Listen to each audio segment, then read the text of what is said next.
Starting on September 1st, 1939, World War II was one of the most tragic events in human history, with roughly 70 million casualties from all over the globe.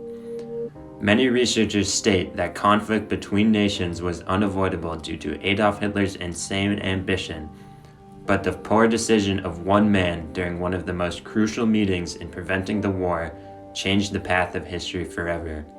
That man was Neville Chamberlain. Although with hindsight, the Munich Agreement looks like a complete failure with dire consequences, Neville Chamberlain made the best decision for the time due to the lack of knowledge of Hitler's true intentions, the unpreparedness of the British Army, and unwillingness to plunge his citizens back into another great war.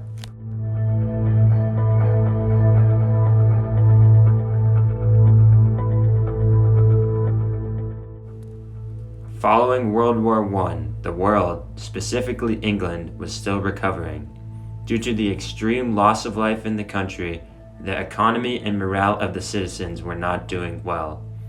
After working for years as the country's chief financial officer, Neville Chamberlain was elected as Prime Minister in 1937.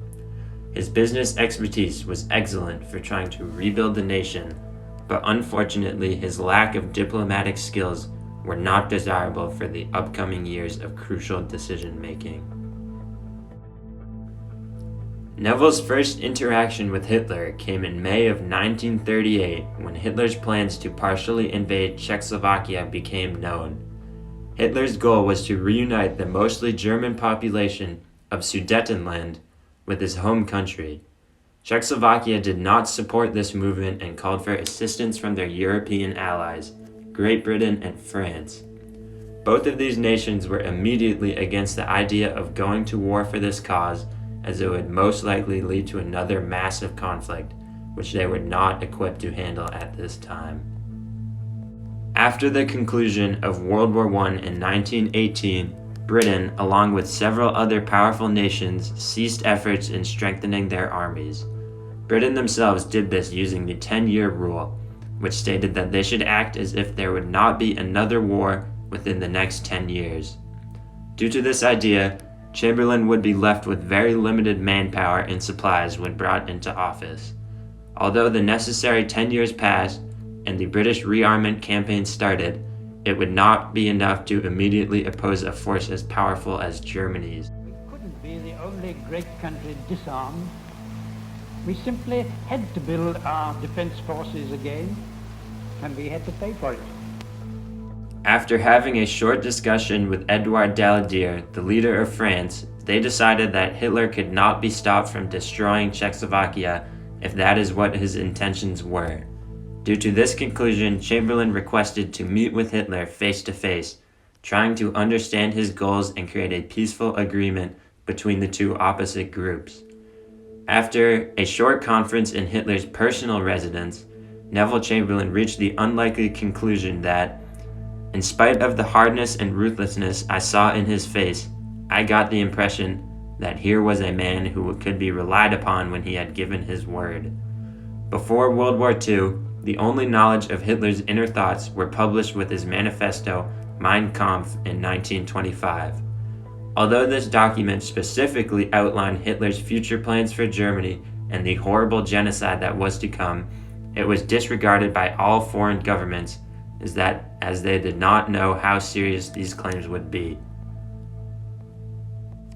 After this conference, the two men agreed that all areas with a population of 50% or more of German heritage would be given to Germany. This was originally rejected, but Czechoslovakia was forced to agree on September 21, 1938. Unfortunately, on the following day, Hitler's true ambitions were revealed, as he changed his demands to desiring the full territory of Sudetenland. He also requested a full evacuation of Czechoslovakia within the week. The country immediately denied this request and mobilized their armies to the front lines. As Chamberlain panicked as tensions grew, he called for another meeting.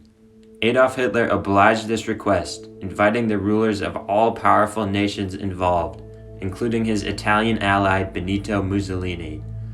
On September 29th, the leaders of France, Great Britain, Germany, and Italy met in Munich. The point of this meeting was to reach a peaceful agreement over the territory with as little conflict as possible. Representatives from Czechoslovakia made the journey but were not allowed into the conference room.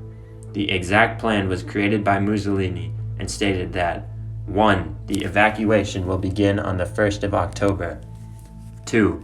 The United Kingdom, France, and Italy agree that the evacuation of the territory shall be completed by the 10th of October, without any existing installations having been destroyed. 3. The conditions governing the evacuation will be laid down in detail by an international commission. 4. The occupation by stages of the predominantly German territory by German troops will begin on the 1st of October. These terms would allow for Adolf Hitler and Germany to expand their territory with no opposition, fueling his passion for conquest. From the very moment they first met, Hitler knew that Chamberlain would avoid war at any cost and use it to his advantage. Within a few hours, all parties present agreed to this plan, including Chamberlain, Daladier, Mussolini, and Hitler, creating the Munich Agreement. Czechoslovakia was informed that if it desired its freedom, they would need to face Germany alone with no help from their allies.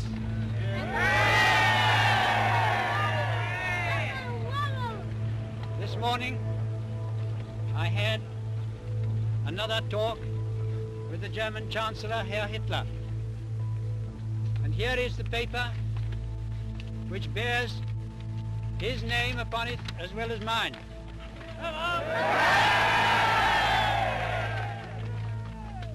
Some of you perhaps have already heard what it contains, but I would just like to read it to you.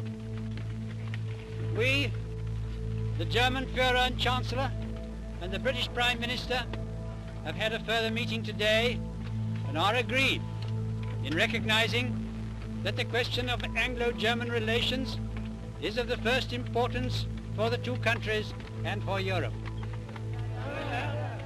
We regard the agreement signed last night and the Anglo-German naval agreement as symbolic of the desire of our two peoples never to go to war with one another again. The residents of Great Britain, many of whom had survived the terrible years after World War I, were overjoyed by the results of the conference. Throughout the entire process, Chamberlain had been receiving input from the British media, stating their disapproval of more conflict. This article specifically, created by the Daily Sketch in 1938, shows the first reactions of the nation and their newfound respect for their Prime Minister, who saved them from another war with Germany. As Mr. Chamberlain drives to report immediately to His Majesty the King at Buckingham Palace. And in this, perhaps the most historic spot of the Empire's capital, let the people themselves speak what is in their hearts.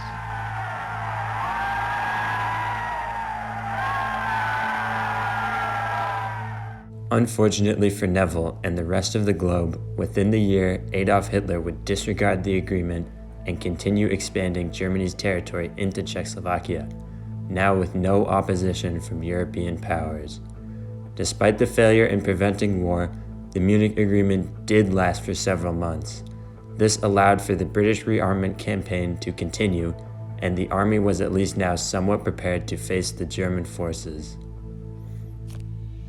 Hitler's new goal of occupation would continue with the invasion of Poland in 1939, causing both Great Britain and France to declare war on Germany, ultimately leading to World War II, which resulted in millions of casualties from all sides, including the genocide of the majority of the Jewish population in and around Germany.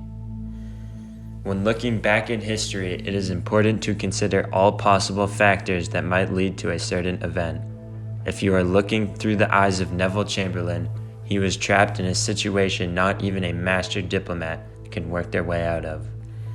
Although Chamberlain would not be able to save his citizens from more violence, he gave his best attempt with a hand that was impossible to win with. Using this knowledge, one can claim that the Munich Agreement was not a failure, rather a last-ditch attempt to save the world from the Second World War.